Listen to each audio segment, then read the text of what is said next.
મેળામાં પોલીસે કરી સફાઈ સુરક્ષાની સાથે અનોખી સેવા।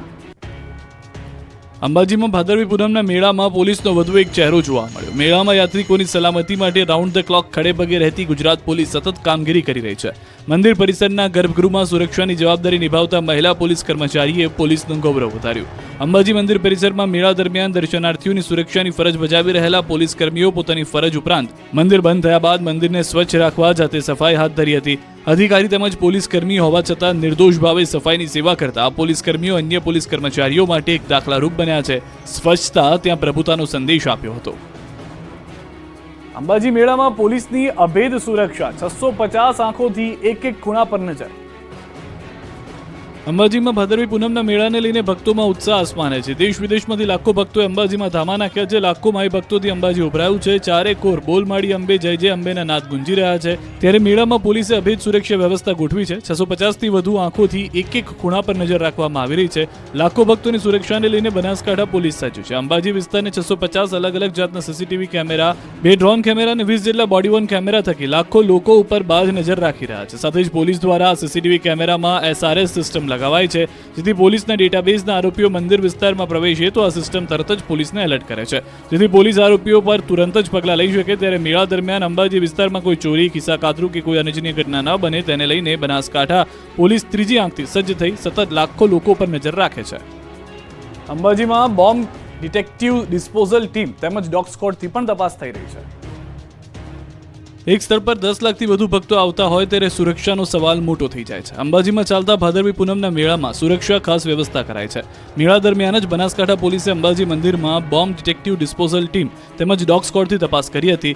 મંદિર પરિસરમાં ફૂલ છોડના કુંડાથી લઈને યાત્રીઓના પર્સ થેલાની પણ તપાસ કરાઈ હતી, જો કે કોઈ પણ શંકાસ્પદ વસ્તુ મળી ન હતી। બોમ્બ ડિટેક્ટિવ ડિસ્પોઝલ ટીમ તેમજ ડોગ સ્ક્વોડ દ્વારા અંબાજી મંદિર પરિસરના વિવિધ વિસ્તારમાં સઘન તપાસ કામગીરી હાથ ધરી હતી। જ્યાં ફૂલ હોય કે પછી ફૂલ ઝાડના કુંડા હોય, આ તમામ વસ્તુની વિવિધ અત્યાધુનિક સાધનો દ્વારા તપાસ હાથ ધરવામાં આવી હતી। સાથે લાઇનમાં ઉભા રહી મંદિરમાં દર્શને જતા યાત્રિકો પાસેના પર્સ કે થેલીને પણ તપાસ હાથ ધરવામાં આવી હતી। જ્યારે BDDS ટીમની સાથે ડોગ સ્ક્વોડ દ્વારા પણ અનેક વસ્તુઓની ચકાસણી કરાઈ હતી, જો કે આ તમામ તપાસ બાદ કોઈ પણ શંકાસ્પદ વસ્તુ મળી ન હતી। મનોકામનાના પૂર્ણ થતા ભક્ત 7 દિવસથી દંડવત પ્રણામ કરી અંબાજી પહોંચ્યો। ભાદરવી પૂનમના મહામેળાને લઈને લાખો માઈ ભક્તો દૂર દૂરથી પગપાળામાં અંબાના ધામમાં શીશ ઝુકાવવા ઉમટી પડ્યા છે। માનેલી મનોકામના પૂર્ણ થતા ભક્તો અંબાજીના શક્તિપીઠથી અંબાજી મંદિરમાં દંડવત પ્રણામ કરતા પહોંચી રહ્યા છે। ત્યારે ગોધરાથી સતત 7 દિવસ ચાલીને 2 યુવકો અંબાજી પહોંચ્યા। અંબાજી શક્તિપીઠથી હાથમાં માતાજીની ચુંદડી અને શ્રીફળ સાથે દંડવત પ્રણામ કરતા કરતા માતાજીના દર્શન કરવા પહોંચ્યા। ભક્તોએ કહ્યું હતું કે ચાલીને આવ્યા બાદ પણ અમને જરા પણ થાક લાગ્યો નથી, તે માતાજીની કૃપા છે। માતાજી અમારા તમામ દુઃખો હરી લે છે। છેલ્લા 9 વર્ષથી યુવાન ગોધરાથી અંબાજી ચાલીને આવે છે। ડીસાના ઢુવા ગામમાં ભક્તો માટે કુલ્ફી કેમ્પનું આયોજન। ભાદરવી પૂનમના મેળામાં ભક્તિ શક્તિનો સંગમ જોવા મળ્યો। માં અંબાના દર્શનાર્થે જતા પદયાત્રી સેવાની સરવાણી વહી રહી છે। ભારે બફારા અને ગરમી વચ્ચે કેટલાક લોકો ભક્તોને ઠંડા કરે છે। ટ્રેક્ટરમાં અનોખો કુલ્ફી કેમ્પ શરૂ કર્યો। ગરમી વચ્ચે લોકોને કુલ્ફીનું વિતરણ કરી ઠંડક આપવાની સેવા કરી રહ્યા છે। ડીસાના ઢુવા ગામના લોકો વર્ષોથી કુલ્ફી કેમ્પનું આયોજન કરે છે। ટ્રેક્ટરમાં મોટું ફ્રીજ રાખીને ભક્તોને ઠંડા કરવામાં આવે છે। મહેસાણામાં પદયાત્રીઓ માટે વિશ્રામ કેમ્પ ખોલાયો છે। ગરમી વચ્ચે પદયાત્રીઓ સામે સેવા કેમ્પ શરૂ કરાયો। ગરમીથી બચવા ભક્તો લઈ રહ્યા છે સહારો। બફારાના કારણે ગરમીથી પદયાત્રીઓ પરેશાન છે, ત્યારે અંબાજી જતા પદયાત્રીઓ અહીં બપોરે આરામ ફરમાવે છે। સૌથી જૂનો અને આઝાદી પૂર્વે શરૂ થયેલો લાલ દંડા સંઘ આજે અંબાજી ખાતે પહોંચ્યો। 190 વર્ષથી પેઢી દર પેઢી ચાલી આવતું આ સંઘ આજે પણ મોટી આસ્થાને અનેક સંઘવીઓ સાથે અંબાજી પહોંચ્યું હતું। આ સંઘની પરંપરા રહી છે કે માતાજીની ધજા સાથે ધૂપિયું અને ત્રિશૂળ અચૂક સાથે લાવવામાં આવે છે। અંબાજીમાં પ્રવેશતા જ આ સંઘ ખોડિયાર માતાના મંદિરે કુમકુમના થાપા લગાવી જે મુખ્ય ગોર મહારાજ હોય છે તેઓ સંઘમાં આવેલા શ્રદ્ધાળુઓને કમરમાં અને છાતીના ભાગે કુમકુમના થાપા લગાવી આશીર્વાદ આપવામાં આવે છે અને ત્યારબાદ આ સંઘ અંબાજી મંદિરમાં જાય છે। આમ તો તમામ પગપાળા સંઘો શક્તિદ્વારથી જતા હોય છે, ત્યારે આ એકમાત્ર સંઘ નંબર 7ના ગેટ પાસેથી પ્રવેશ કરે છે અને મંદિરમાં પહોંચતા મંદિર ટ્રસ્ટના વહીવટદાર અને જિલ્લા પોલીસ વડા દ્વારા આ સંઘનું સ્વાગત કરવામાં આવ્યું હતું। ઊંઝા ઉમિયાધામ ધજા મહોત્સવમાં ઉમટ્યા લાખો લોકો। 4 દિવસમાં 6000થી વધુ લોકોએ ચડાવી ધજા। મહેસાણાના ઊંઝામાં ઉમિયા માતાજીના મંદિરમાં ધજાઉત્સવ ચાલી રહ્યો છે. 4 દિવસ પૂર્ણ થઈ ગયા છે. હવે 2 દિવસ બાકી છે. ત્યારે છેલ્લા 4 દિવસમાં લાખો ભક્તો માના દર્શન કરવા પહોંચ્યા. અત્યાર સુધીમાં 4 લાખથી વધુ દેશ વિદેશના લોકોએ માના દ્વાર પર માથું ટેકવ્યું હતું. 4 દિવસમાં મંદિરના શિખર પર 6000થી વધુ લોકોએ ધજા ચડાવી. ધજા મહોત્સવ દરમિયાન 12500 કરતાં વધુ ધજાઓ ભક્તો દ્વારા ઉમિયાના શિખરે ચડાવવામાં આવી. ધજા મહોત્સવ વિશ્વભરના લોકો માટે આકર્ષણનું કેન્દ્ર છે. ધજા મહોત્સવને લઈ છેલ્લા 2 દિવસથી રાજસ્થાન અને મધ્યપ્રદેશથી પાટીદારો મોટી સંખ્યામાં આવી રહ્યા છે. ઉમિયા માતાજી મંદિરે ધજા મહોત્સવમાં America, Canada, London, Australia, New Zealand, Uganda, Kenya સહિતના દેશોમાં વસતા ઉમા ભક્તોએ ધજા ચડાવી હતી. તો ઉમિયા માતાજીના મંદિરની દાનપેટીમાં લોકોએ ખૂબ જ સારું દાન કર્યું છે. ઉમિયા ઊંઝા ખાતે 4 દાનપેટી દાનથી છલકાઈ છે.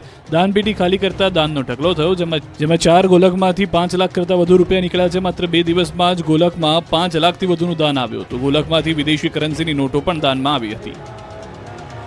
જામનગરમાં 15,551 લાડુ ગણપતિજીને ધરાવવામાં આવ્યા. જામનગરમાં જય અંબે મિત્ર મંડળ દ્વારા છેલ્લા 17 વર્ષથી ગણપતિ દાદાને લાડુનો પ્રસાદ ધરાવીને અબોલ પશુઓને ખવડાવવામાં આવે છે. ત્યારે જામનગરના કૃષ્ણનગર વિસ્તારમાં જય અંબે મિત્ર મંડળ દ્વારા ગણપતિ બાપાને પ્રિય મોદક 19,500 લાડુ બનાવીને શ્રીજીને ધરાવાયા. જેમાં 15,551 લાડુનો પ્રસાદ ગણપતિ દાદાને અને 4,000 જેટલા લાડુ પશુઓને ખવડાવવામાં આવશે. આ લાડુ મહાઆરતી બાદ પ્રસાદ સ્વરૂપે લોકોને વિતરણ કરાયા. જામનગર ઉત્તરના ધારાસભ્ય રીવાબા જાડેજા સહિત 350 મહિલા અને પુરુષોએ આખી રાત મહેનત કરીને આ લાડુ બનાવ્યા. ગણપતિ બાપાના ચરણોમાં અર્પણ કરવામાં આવ્યા. આ પ્રસાદમાં 525 કિલો લોટ, 10 કિલો દેશી ઘી, 30 કિલો તેલ, 250 કિલો ગોળ, 2 કિલો જાયફળ અને 10 કિલો સૂકો મેવો સહિતની સામગ્રીનો ઉપયોગ કરવામાં આવ્યો. આમ ગણેશ મહોત્સવમાં 19,500 લાડુનો પ્રસાદ બનાવીને એક નવો રેકોર્ડ સ્થાપિત કરવામાં આવ્યો છે. આ કાર્યક્રમમાં માનવતા અને જીવદયાની ભાવનાનું ઉત્તમ ઉદાહરણ જોવા મળ્યું. વલસાડમાં તંત્રનો વેસ્ટમાંથી બેસ્ટ પ્રોજેક્ટ. વિસર્જિત મૂર્તિ ફૂલોને રિસાયકલ કરી સિક્કો બનાવાશે. વલસાડ જિલ્લામાં ગણેશ મહોત્સવ હવે પૂર્ણ થવાના આરે છે. ત્યારે ગણેશ વિસર્જન વખતે મૂર્તિઓની સાથે પૂજામાં ઉપયોગમાં લેવાયેલા ફૂલો અને અન્ય સામગ્રીને પણ નદીમાં પધરાવી દેવામાં આવે છે. આથી નદી નાળાઓમાં પ્રદૂષણ થાય છે. જો કે હવે લોકોની લાગણી ન દુભાય અને પૂજા સામગ્રીમાંથી વેસ્ટમાંથી બેસ્ટ બને તે માટે વલસાડ જિલ્લામાં વિશેષ પ્રોજેક્ટ શરૂ કરાવ્યો.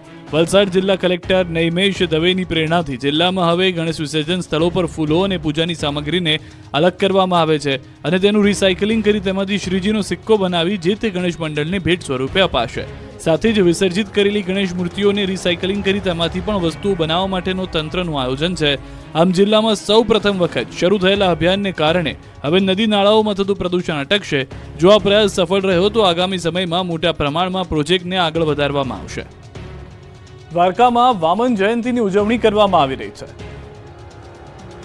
દ્વારકામાં વામન જયંતીની ઉજવણી કરવામાં આવી. પૂજારી પરિવાર તેમજ ગુગળી બ્રહ્મ સમાજ દ્વારા ઉજવણી કરાઈ. વર્ષ 1965માં પાકિસ્તાન દ્વારા વામન જયંતીના દિવસે દ્વારકાના જગત મંદિર ઉપર રાત્રિના સમયે 156 જેટલા બોમ્બથી ભીષણ બોમ્બ મારો કરવામાં આવ્યો. પરંતુ સુદર્શન ચક્રધારી દ્વારકાનાથે સમગ્ર નગરીનું રક્ષણ કર્યું. એક પણ બોમ્બ દ્વારકામાં પડ્યો ન હતો. તમામ બોમ્બ શહેરથી દૂર પડ્યા. ત્યારથી ભગવાનનો આભાર માનતા આ શુભ દિનને વિરાટ વિજય દિવસ તરીકે ઉજવવામાં આવે છે.